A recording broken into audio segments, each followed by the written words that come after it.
ஜானகி அம்மா வரதுக்கு முன்னாடி வேதநாயகி அம்மா என்னென்ன பேச்சு பேசினாங்க. அதுக்கெல்லாம் சேர்த்து அவங்க மன்னிப்பு கேட்டாதான் இவங்க தாலி கட்டிக்குவாங்களாம்.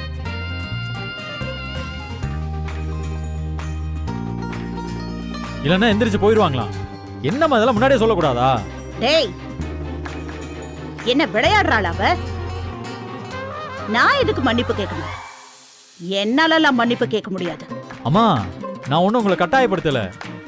அவங்க என்கிட்ட சொன்னதை நான் உங்ககிட்ட சொன்னேன், அவ்வளவுதான். மத்தபடி எனக்கு எதுவும் தெரியாது. அவங்க கிளம்பி போயிட்டாங்கன்னா என்னால எதுவும் பண்ண முடியாது, பாத்துக்கங்க. நீங்க என்ன சொன்னீங்க? அப்பாக்காக அவங்க கால்ல கூட விழுவேன்னு சொன்னீங்கல்ல.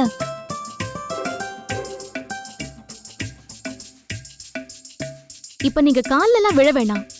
ஜஸ்ட் ஒரு மன்னிப்பு கேட்டா போதும். மன்னிப்பு தானே அத்தை? அதுவும் அப்பாவுக்காக ப்ளீஸ். என்ன மன்னிச்சிடு.